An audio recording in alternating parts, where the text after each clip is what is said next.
നമസ്കാരം. മലയാളി വാർത്തയിലേക്ക് സ്വാഗതം. ഗോവയിലെ നിശാ ക്ലബിലുണ്ടായ തീപിടുത്തത്തിൽ മരിച്ചവരിൽ വിനോദസഞ്ചാരികളെന്ന് റിപ്പോർട്ട്. 23 പേരാണ് ദുരിതത്തിൽ ദാരുണമായി മരിച്ചത്. മരിച്ചവരിൽ 3 സ്ത്രീകളും 20 പുരുഷന്മാരും ഉൾപ്പെടുന്നു. ഗോവയിലെ ആർപോറയിലെ നിശാ ക്ലബിൽ ഇന്ന് പുലർച്ചെയാണ് തീപിടുത്തം ഉണ്ടായത്. മരിച്ചവരിൽ വിനോദസഞ്ചാരികളും റെസ്റ്റോറന്റിലെ ജീവനക്കാരും ഉൾപ്പെടുന്നുണ്ട്. ശ്വാസം മുട്ടിയാണ് മിക്കവരും മരിച്ചത്. സംഭവത്തിൽ ഗോവ മുഖ്യമന്ത്രി അന്വേഷണം പ്രഖ്യാപിച്ചിട്ടുണ്ട്. രാജ്യത്തെ പ്രമുഖ വിനോദസഞ്ചാര കേന്ദ്രങ്ങളിൽ ഒന്നായ ഈ ഒരു അഗ്നിബാധ വളരെ വലിയ രീതിയിലാണ് ഞെട്ടൽ ഉളവാക്കിയിരിക്കുന്നത്.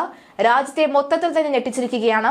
അതായത് ഗോവയിൽ മാത്രം നോക്കുകയാണെങ്കിൽ ലോകത്തുള്ള എല്ലാവരും അവിടെ ഉണ്ടാകും എന്നുള്ളതാണ് പലരും പറയാറ്. കാരണം അത്തരത്തിലുള്ള വിനോദസഞ്ചാര മേഖലയാണ് ഗോവ. കടലുകൾ കൊണ്ടും അതുപോലെ തന്നെ ചരിത്ര പ്രശസ്തമായ പല കോട്ടകൾ കൊണ്ടും പള്ളികൾ കൊണ്ടും ഒക്കെ തന്നെ വിനോദസഞ്ചാരികളുടെ മനം കവരുന്ന ഒരു ഇടം കൂടിയാണ്.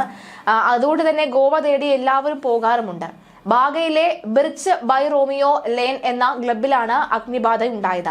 രക്ഷാപ്രവർത്തകർ സ്ഥലത്തെത്തി തീയണയ്ക്കുകയും അപകടത്തിൽപ്പെട്ടവരെ ആശുപത്രിയിലേക്ക് മാറ്റുകയും ചെയ്തു. ഗ്യാസ് സിലിണ്ടർ പൊട്ടിത്തെറിച്ചതാണ് അപകട കാരണമെന്നാണ് വിലയിരുത്തൽ. ഇക്കാര്യം ഗോവ പോലീസ് മേധാവി അലോക് കുമാർ സ്ഥിരീകരിച്ചു. ഇതുവരെ 23 പേർ മരിച്ചതായി ഗോവ പോലീസ് മേധാവി പറഞ്ഞു. പോലീസും അഗ്നിശമന സേനയും ആംബുലൻസുകളും ഉടൻ സ്ഥലത്തെത്തി. തീ ഇപ്പോൾ നിയന്ത്രണ വിധേയമാണ്. എല്ലാ മൃതദേഹങ്ങളും കണ്ടെത്തി. ആകെ 23 പേരാണ് മരിച്ചത്. സംഭവത്തിന്റെ കാരണം പോലീസ് അന്വേഷിക്കും. കണ്ടെത്തലുകളുടെ അടിസ്ഥാനത്തിൽ നടപടിയെടുക്കുമെന്ന് DGP അലോക് കുമാർ പറഞ്ഞു. അർദ്ധരാത്രിക്ക് തൊട്ടു പിന്നാലെയാണ് പോലീസിന് വിവരം ലഭിച്ചത്.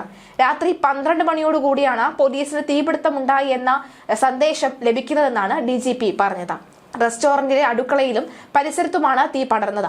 മൃതദേഹങ്ങളിൽ ഏറിയ പങ്കും കണ്ടെത്തിയതും അടുക്കളയുടെ പരിസരത്ത് ആയതിനാൽ ഇവരെല്ലാം ജീവനക്കാരാണ് എന്ന വിലയിരുത്തലാണ് പോലീസിനുള്ളത്. ഗോവ മുഖ്യമന്ത്രി പ്രമോദ് സാവന്തും MLA മൈക്കൽ ലോബയും സ്ഥലത്ത് എത്തിയിട്ടുണ്ട്. ഗോവ മുഖ്യമന്ത്രി പ്രമോദ് സാവന്ത് ഇതിനെ ദുഃഖകരമായ സംഭവം എന്ന് വിശേഷിപ്പിച്ചു. നിയമവിരുദ്ധമായി ഇത്തരം സ്ഥാപനങ്ങൾ നടത്തുന്നവർക്കെതിരെ കർശന നടപടിയെടുക്കുമെന്നും അദ്ദേഹം പറഞ്ഞു. ഗോവ പോലെയുള്ള ഒരു ടൂറിസം സംസ്ഥാനത്തിന് ഇത് വളരെ ദുഃഖകരമായ സംഭവമാണ്. ഇത്തരം കാര്യങ്ങൾ നിയമവിരുദ്ധമായി നടത്തുന്നവർക്കെതിരെ കൃത്യമായ നടപടി ഉണ്ടാകും. 23 പേർക്കാണ് ജീവൻ നഷ്ടപ്പെട്ടത്. സർക്കാർ ഈ സംഭവത്തെക്കുറിച്ച് അന്വേഷണം നടത്തും. തീപിടുത്തത്തിന്റെ യഥാർത്ഥ കാരണം അന്വേഷണത്തിൽ കണ്ടെത്തുമെന്നും കുറ്റക്കാരെ നിയമപരമായി നേരിടുമെന്നും മുഖ്യമന്ത്രി അറിയിച്ചു. സംഭവം വളരെ വേദനാജനകമാണെന്ന് BJP MLA മൈക്കൽ ലോബോ പറഞ്ഞു. ഗോവയിലെ മറ്റെല്ലാ ക്ലബ്ബുകളുടെയും സുരക്ഷ ഓഡിറ്റ് നടത്തേണ്ടതുണ്ട്. ഇത് വളരെ പ്രധാനമാണ്. അപകടത്തിൽ 23 പേരാണ് മരിച്ചത്. 3 സ്ത്രീകൾക്കും 20 പുരുഷന്മാർക്കും ജീവൻ നഷ്ടമായി. ചിലർ വിനോദസഞ്ചാരികളാണ്. ബാക്കിയുള്ള മിക്കവരും റെസ്റ്റോറന്റിന്റെ ഈ ബേസ്മെന്റിൽ ജോലി ചെയ്യുന്നവരാണ്. വിനോദസഞ്ചാരികൾ എപ്പോഴും ഗോവയെ വളരെ സുരക്ഷിതമായ സ്ഥലമായി കണക്കാക്കുന്നു. എന്നാൽ തീപിടുത്തം വളരെ വേദനാജനകമാണ്. ഇത്തരം ഭാവിയിൽ ഉണ്ടാകരുത് എന്ന് മൈക്കൽ ലോബോ പറഞ്ഞു. ഇത്തരം സ്ഥാപനങ്ങളിലെ വിനോദസഞ്ചാരികളുടെയും തൊഴിലാളികളുടെയും സുരക്ഷ വളരെ പ്രധാനമാണ്. മിക്കവരും ശ്വാസം മുട്ടിയാണ് മരിച്ചതെന്ന് BJP MLA മൈക്കൽ ലോബോ പറഞ്ഞു. അതേസമയം കൊല്ലം കൂരിപ്പുഴയിൽ ബോട്ടുകളിൽ തീപിടിച്ച് കോടികളുടെ നാശനഷ്ടം. കായലിൽ കെട്ടിയിട്ടിരുന്ന ബോട്ടുകൾക്കാണ് തീപിടുത്തമുണ്ടായത്. കാരണം വ്യക്തമല്ല. ഭക്ഷണം പാചകം ചെയ്യുമ്പോഴായാണ് സംശയം ഉണ്ടായത്. സമീപത്തുണ്ടായിരുന്ന മറ്റു ബോട്ടുകൾ മാറ്റിയിട്ടുണ്ട്. നിരവധി ഫയർഫോഴ്സ് യൂണിറ്റുകൾ സ്ഥലത്തെത്തി തീ അണയ്ക്കാൻ നടപടികൾ ആരംഭിച്ചു. തീ പടർന്നതിന് പിന്നാലെ ബോട്ടുകളിൽ ഉണ്ടായിരുന്ന ഗ്യാസ് സിലിണ്ടറുകൾ പൊട്ടിത്തെറിച്ചെന്നും തീപിടുത്തത്തിന്റെ വ്യാപ്തി കൂട്ടി വർദ്ധിപ്പിച്ചുവെന്നാണ് അഗ്നിശമന സേന പ്രവർത്തകർ വിശദമാക്കുന്നത്. തീപിടുത്തത്തിൽ വിശദമായ അന്വേഷണത്തിൽ കളക്ടർ ഉത്തരവിട്ടിട്ടുണ്ട്. കുളച്ചൽ പൂവാർ സ്വദേശികളുടെ ബോട്ടുകളാണ് കത്തി നശിച്ചത് എന്നാണ് പുറത്തുവരുന്ന വിവരം. പുലർച്ചെ 2:30 കുരീപ്പുഴ പള്ളിക്ക് സമീപം അയ്യൻകോവിൽ ക്ഷേത്രത്തിന് അടുത്ത് വെച്ചാണ് സംഭവം നടന്നത്. കായലിലുണ്ടായിരുന്ന ചീന വലകൾക്കും തീപിടിച്ചു. ട്രോളിംഗ് ബോട്ടുകളല്ലാത്ത 9 ചെറിയ ബോട്ടുകളും ഒരു ഫൈബർ വള്ളവും കത്തി നശിച്ചു. ആഴക്കടലിൽ പരമ്പരാഗത രീതിയിൽ മത്സ്യബന്ധനം നടത്തുന്ന ബോട്ടുകളാണ് ഇവ. സംഭവത്തിൽ ആർക്കും പരിക്കില്ലെന്നാണ് ലഭ്യമാകുന്ന വിവരം.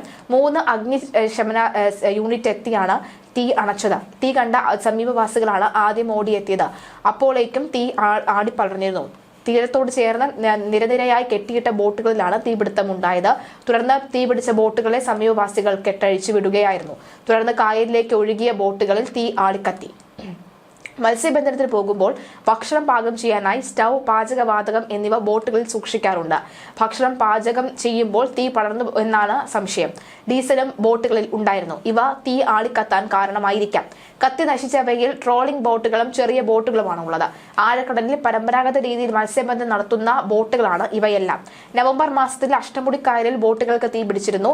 കുരീപ്പുഴ പാലത്തിന് സമീപത്താണ് ഈ അപകടം ഉണ്ടായത്. അഗ്നിബാധയിൽ 2 മത്സ്യത്തൊഴിലാളികൾക്ക് അന്ന് പരിക്കേറ്റിരുന്നു.